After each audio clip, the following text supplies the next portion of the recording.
India knows how to maintain friendship, but it can look someone in the eye and retaliate. That was Prime Minister Narendra Modi in his 66th Mann Ki Baat radio address to the nation this past Sunday, following the skirmish between Indian Army and the People's Liberation Army of China in eastern Ladakh, considered to be the most deadly since the war with China. India has taken a number of steps as part of its response to the Chinese aggression. Are there going to be additional steps to follow? Where are we headed? How will the next few months play out? What are India's options? There are many questions, and we are fortunate to have someone who can help shed light on some of these issues. Shivshankar Menon has been former Foreign Secretary, the National Security Advisor, and India's ambassador to China. Thank you so much for speaking to Go News. Thank you for having me. Thank you for asking me. Now, I'd like to begin by asking you that there have been skirmishes in the past along the LAC. How do you see this latest skirmish? Well, this is certainly different from anything we've known for the last 40 years. The last time there was a death on the border, it was in 75. The last time anything on this scale, where you've now had 20 deaths on our side and an unknown number of deaths on the Chinese side as well. The last time that happened was in 1967, near Nathula in Sikkim. So this is the first such incident in a very long time, which means that something basic has changed. We have managed to keep the peace on that border, and that border has basically stayed as it was for over 40 years, because we had a certain understanding of how to manage the problem, not to solve it, but at least how to manage it. That clearly has changed and has broken down. So I think we're in a new phase of the relationship with China, and it's a time when we need to actually look again at the basics, at the first principles, at how we take this relationship forward, how we manage the border, and how we deal with this. We are in the middle of a crisis, so it's a little difficult at this stage. Secondly, we don't know much, frankly, about what's actually happening on the border, who did what to whom, where exactly people are. There's a lot of speculation, most of it based on some analysis of satellite pictures.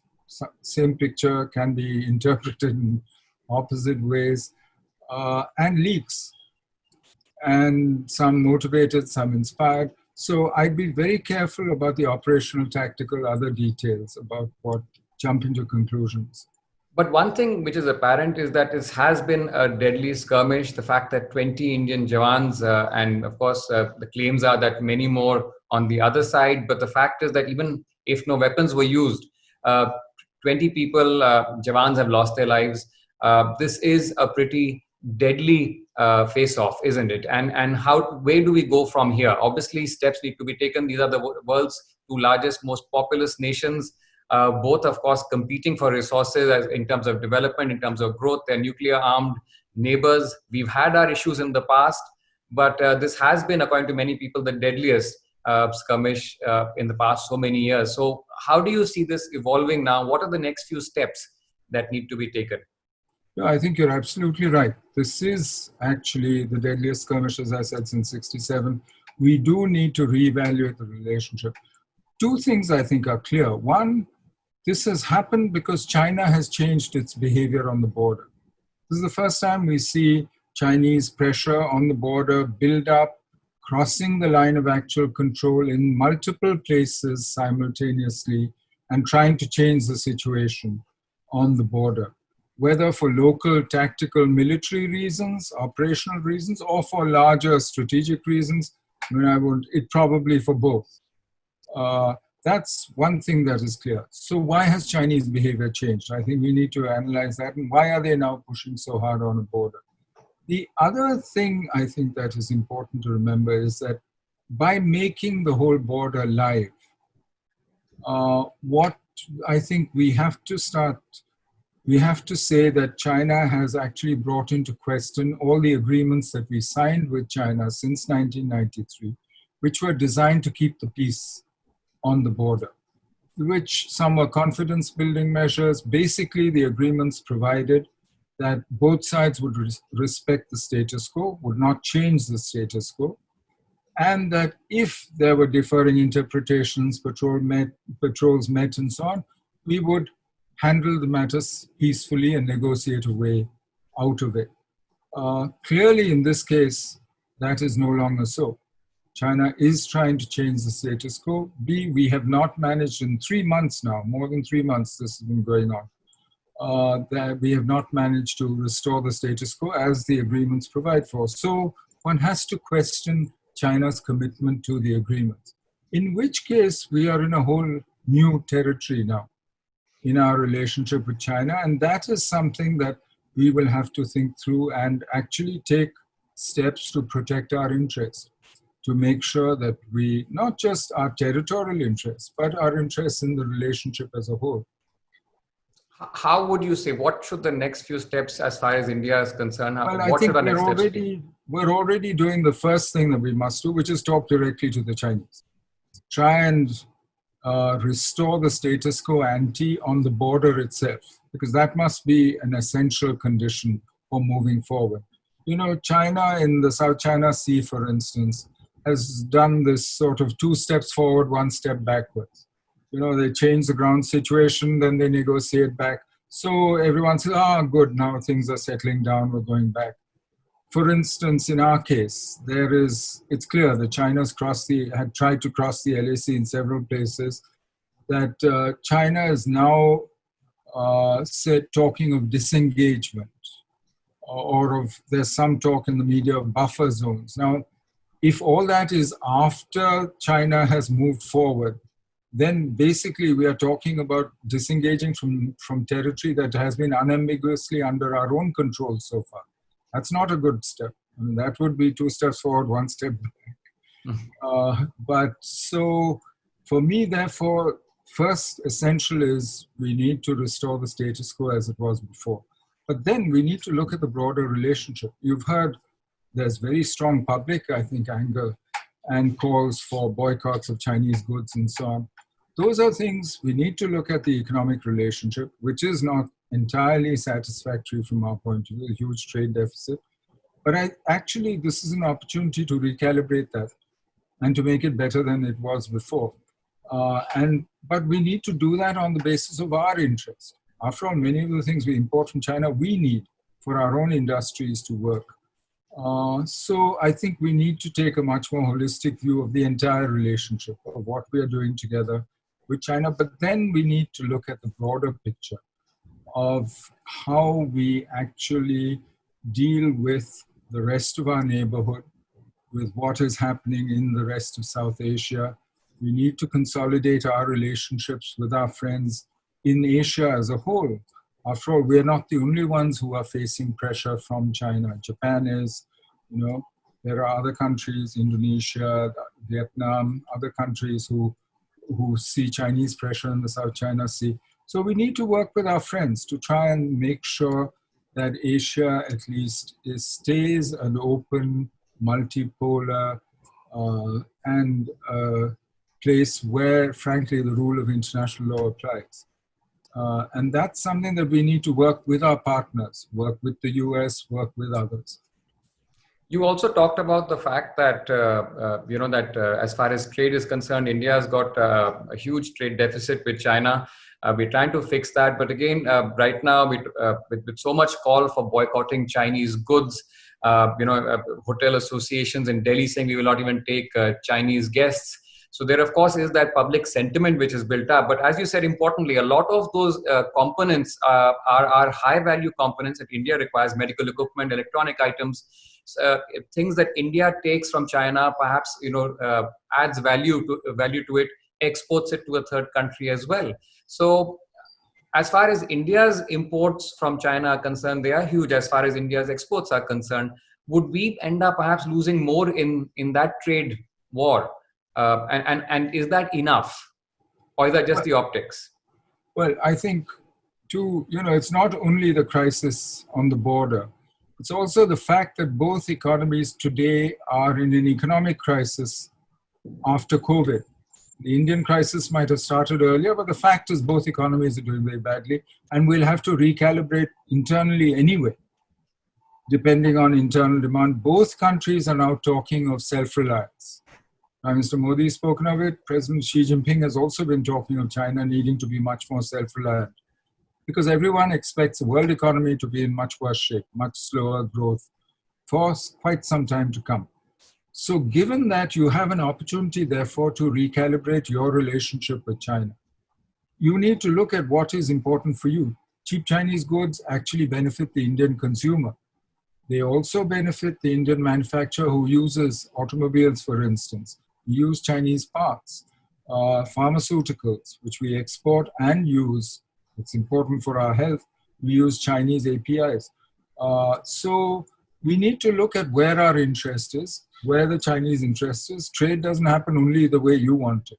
Also, it takes two hands to clap. So you need to, but this is an opportunity actually to recalibrate that relationship, because both economies themselves are going through huge fundamental adjustments, not only because of the sentiment and the anger that these border incidents have created. And, the whole banning of the apps, 59 apps have been banned by the central government, Chinese apps, and many of them, of course, even issuing statements that they're not linked with the Chinese government or the Chinese military. And these are just private firms. So is there perhaps more to it than just that? Are some of these softwares perhaps used to spy? Of course, there's always that concern. This has come up in the past as well. About other Chinese hardware suppliers, as part of the telecom sector was concerned. Now, of course, the central government saying that 59 of these apps being banned. So is that just because they're Chinese, or is there more to it than just that? Is there a actual worry about security in that? I think government has been looking at them for some time. I think these, just like you saw in April when government decided to put investment from neighbors, which meant basically investment from China, on prior approval. These are measures the government has been looking at for some time. In the case of the apps, I think it makes sense both from a cybersecurity point of view, also in terms of data protection and privacy. And I think until that is very clear to us, to India, I think we need to be a little careful with the various apps. Now, it could be that the immediate trigger might be because of the crisis in the relationships that we see. Maybe. But, you can do the right thing for the wrong reasons. It's not necessarily linked. But it's something that I think was probably coming anyway and was probably necessary. That's right, because the advisory again says that with the order that this is something that's prejudicial to the sovereignty and integrity of India, obviously looking at the security aspects. Correct. But importantly, if that was under review, then it should have perhaps happened a lot earlier. Many of these apps have millions of subscribers in India. And the worry is that, as you're saying, perhaps the timing is different, but this action should perhaps have been taken much earlier. Well, I don't know. I mean, this, you and I sitting on the outside, we can't really second guess that. But let's see how this plays out, because we will now have to, after all, government will also look at how this actually works out. We have to see. As you said, there are millions of subscribers, and some of these apps are claiming that they're not Chinese at all, that they're now run independently. You talked about the relationship with China perhaps changing, or has changed or is changing. The fact is, of course, we've seen a very different side of that as well. Prime Minister Modi with President Xi last year in Mahabalipuram, before that in Ahmedabad, on that swing. So, we've often heard a lot about that personal chemistry. I think Prime Minister Modi has gone the extra mile to try and make, his guests feel at home and feel very welcome. If that's the case, why are we seeing the kind of skirmish, this deadly skirmish on the ground, while the leaders at least seem to have a good chemistry? Well, I think, personal diplomacy is all very well. But ultimately, I think relations between two large neighbors like India and China are driven by more than just personal chemistry between two people. I think there are structural factors, there are national interests involved. There's a whole series of reasons why these relations develop and the way in which they develop. There are cases where personal diplomacy works. If you think of Prime Minister Modi's personal diplomacy with President Trump, it seems to have had some use, at least in ameliorating some of the rougher edges of the relationship as it gets rebalanced and actually narrowed over time. With China is, the world's oldest bureaucracy, 4,000 years of bureaucracy. And with China, personal diplomacy, I don't think is maybe the way to go. it's something that, and I think that is perhaps something that and this is part of the problem, I think, between India and China. I've said this before. We each think the other one will behave like we do. We mirror image each other, and that is not a good basis. You need to understand how the other person is different and what he's bringing, where he's coming from, and therefore how differently he will react, she, to things. And there's a level of self-awareness there and understanding and cultural understanding, I think. Well, I think clearly one lesson I draw from the crisis is that we need to study China much more. I think the more we can study China, not that understanding invariably leads to good relations. No, that's not my point. But it's just that you don't want to be surprised. You don't want to waste effort doing the wrong things. Knowledge helps you to deal with it much better. The reason I say that knowledge doesn't guarantee good relations is look at Pakistan. I can't think of two countries who know each other better than we do. We know each other's bad thoughts even. But that doesn't guarantee good relations. But we know how to manage that relationship. And that comes from knowing each other and understanding where we're coming from. With China, that gap is much more. And therefore, you see these wild swings. Last question to you. It's often said that economics, good economics is also good diplomacy. The fact that there's better economic relations, things build up and, corporates talk to each other better. As you said, the world economic situation is in trouble. We are seeing, a tightening of credit. We're seeing all those issues. It's going to perhaps fester for some time before everything kind of starts getting towards normal. And if the economic conditions continue the way they are, and it's going to be tough, could this perhaps get exacerbated, get worse in terms of the handling of the situation, or how do you see that playing out? Because the economy is definitely going to take time to get back in shape. I think economic stress actually is a big contributor to what you see today as much worse relations, not only between India and China. You look at China-US relations. You look at US relations with their allies in Europe. And part of that is because the economics of it are today much harder. And each country is actually facing not just an immediate recession, but also in the longer term, a much slower growth prospect for the world economy. At the height of the globalization decades, when things were going well, people used to say very simply, no, our foreign policy is 8.5% growth, as if that would solve everything. Today, you can no longer say that. Today, in fact, and the corollary of that is that therefore, negative growth, recession leads to very bad relations and creates political stress within systems, which tempts leaders and governments into looking for external distractions. And that's the situation we're in today. And absolutely last question, how do you see this now evolving over the next couple of weeks? I wish I knew. As I said, we're still in the middle of the crisis, and it's still very hard to say where exactly it will go. Frankly, if we do restore the status quo quickly, I think there's a relatively easy pathway forward. But if it doesn't, and that's what seems more likely today, judging by what little we know of the discussions, then frankly, we're in for a long, hard haul. The next couple of weeks are going to be crucial indeed. Well, thank you so much, Mr. Menon, for sharing your thoughts, deep, insightful thoughts. Of course, no one knows what's going to happen next couple of weeks, but they will be crucial indeed. Thank you so much for speaking to GoNews. Thank you, Sidharth. Thank you very much. You.